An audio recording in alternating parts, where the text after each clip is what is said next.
Hello everyone, welcome to my channel. I hope everyone is having a wonderful day. Before starting the video, please go ahead and hit the subscribe button and give this video. Dante and Jason keep their kids together. Jason and Dante come to a decision about their kids, and Michael has a warning for Curtis. Please note that if you purchase something by clicking on a link within this story, we may receive a small commission of the sale. General Hospital's Chad dual exit. When's he leaving? Will Michael be recast and more? At Bobby's, Sasha thanks Mac and Felicia for the invitation to breakfast. Mac wanted to check in with her and how she's dealing with Cody, Robert, and things in general. He also gives her a letter from her dad. They explain Robert went with Holly to help her. Sasha says her mother needs all the help she can get, and this gives her time to process everything. Sasha opens the letter and reads it out loud. Robert explains he's gone with her mother to settle her recent troubles. He'll return as soon as possible to get to know her as his daughter. He hopes she'll forgive him and learn to forgive her mother. However imperfect they are her family. He signs it. Your father, Robert. Max says if Robert says he's coming back, then he means it. Felicia tells Sasha they'd like to get to know her better as their niece. Sasha explains she grew up with her grandmother, with the occasional visit from her mother. As she grew older, she realized she wanted more from her mom, that she wanted a family. Max says now she has one, and they have an open-door policy, especially during the holidays. Sasha feels with what's going on with Cody that it might be better if she keeps his distance. Felicia knows how complicated it is, but with time, they'll come to accept the new normal. Sasha says she told Cody the same thing. Felicia says they'll get there, and she and Mac will never ask her to do anything she isn't comfortable with. She says that she has an aunt and uncle who are always here for her. They tell her to take all the time she needs to process everything.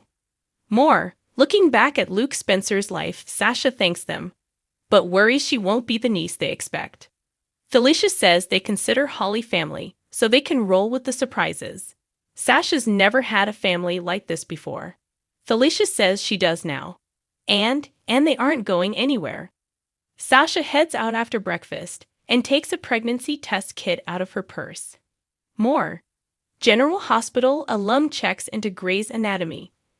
Outside of Bobby's, Ava meets with Rick. Rick assures her that she will win today, but Ava isn't as confident as him. She says dead babies and grieving mothers play better on the stand than the town pariah. Rick states he will win this for Molly and can't let her down. He believes Molly will see this was a tragic accident and no one was at fault. This way, she won't let the pain and anger eat at her for life. Ava asks if Molly will understand why he defended her. He says she may not, but making sure Ava goes free will give Molly her life back. More. Is Cyrus back to his old ways? In the Quartermain kitchen, Don makes Rocco, Danny, and Scout breakfast, given Sasha has the day off. They tell him he did great and even cut the toast into triangles like Mom did. Jason arrives and sees them together. Danny suggests they give Danny and Jason time alone, but Scout says Danny was going to teach her to play Stratego. Jason suggests they go play, and he'll get coffee. Alone, Jason tells Dante he wants to talk about Danny. Jason relays that Sam left custody of Danny and Scout to Drew in her will, and this was written when Sam thought he was dead. He says he could fight for custody, but doesn't want to take Danny away from Rocco and Scout. However, he won't hand him over to Drew. Jason feels the right thing is to let Danny choose what he wants. Dan says Danny has the best of Sam and him, and his heart is always in the right place. Jason hopes his son will be honest with him and not say what he thinks he wants to hear. Danny thinks he's doing the right thing, and Danny respects him too much to lie to him. Dan gets how hard this is, as he has to figure out where he and Rocco will live. They suddenly hear a loud crash. More. A custody battle erupts. In the foyer, Scout tried to carry a box of crafting supplies down the steps to make Thanksgiving decorations while the boys set up the game, but dropped it. She spilled paint all over the floor, and the boys came to her aid. Scout thinks Tracy is going to kill her. Danny suggests they treat it like a game of Stratigo and all work together to clean it up as Dante and Jason spy on them from the living room. Dante and Jason go back to the living room, and Jason realizes Sam was right. Those kids need one another and need to stay together. Dandy asks if that means he's giving Drew custody. Dante and Jason go to talk to the kids, and they have decided that they want to make sure they all stay in one another's lives. Danny asks how that will work with Drew and Scout moving to Washington. Scout explains she doesn't want to move there, she told her dad. And he said she could stay here and he'd commute to see her. Danny says he'll talk to Monica about him and Rocco staying on here. Danny asks what about his dad. Jason says he'll be moving in so he can live with him. Danny hugs his father. More. Nicholas Alexander Chavez on General Hospital. At Joss and Trina's, Gio knocks on the door, but Trina doesn't hear as she has headphones on and is dancing. He opens it and startles her, and they get a laugh out of it. She asks why he stopped by. He hasn't seen her for a while and wanted to check in to see if she's doing okay. She tells him yes and no.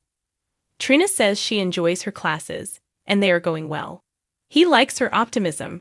She says she had to take time off after Spencer's death to get to this point, which Gio understands.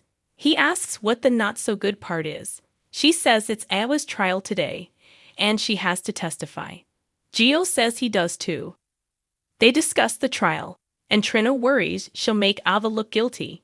Gio says he knows Ava is her friend, and it will be good for the jury to see her stand by her friend, even if it isn't the popular thing to do from the public's point of view. She says he sounds like her dad now, but he thinks this is advice she'd give to him. At Sunny's gym, Michael meets with Curtis. Michael explains that he didn't want to talk about this at the office, and whatever Drew told him, he won't be CEO of Aurora for much longer. Curtis insists Drew is impressed by his work. Michael says he needs to know who Drew really is. Michael says Drew is trying to steal his wife and tried to buy his silence by offering him the CEO position. Curtis asks why he's telling him all of this. Michael says if they work together, they can push Drew out of Aurora for good. Curtis gets this is about revenge for him, but what's in it for him?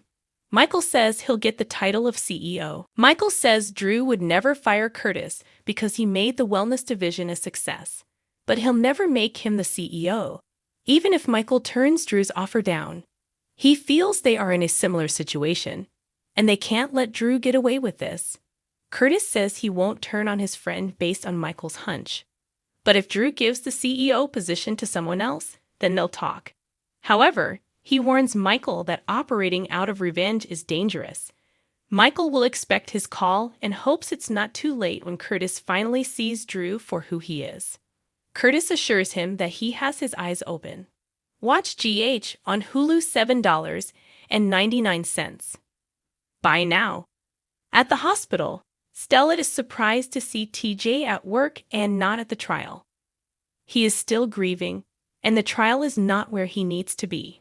When Stella learns Molly is there alone, she is shocked. TJ explains she needs to see justice done to grieve, and she turned him down when he offered to go with her.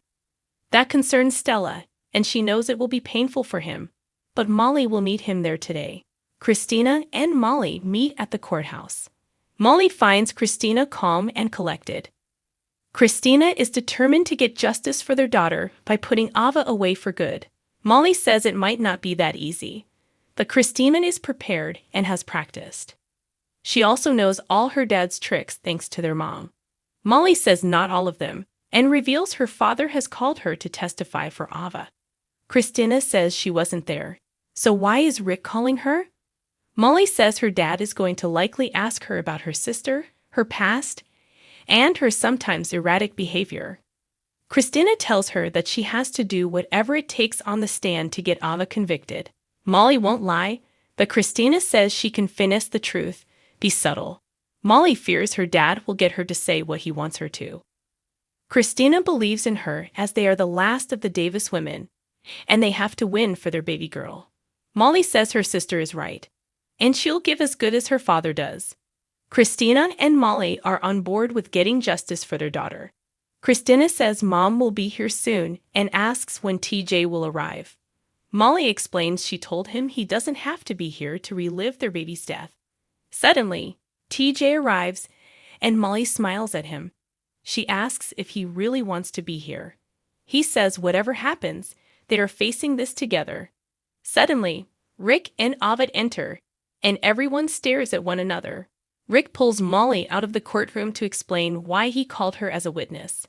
TJ overhears them and is upset that Rick called Molly to testify for Ava's side. Molly tells her dad he didn't have to do it this way, and she shouldn't have found out from a court subpoena.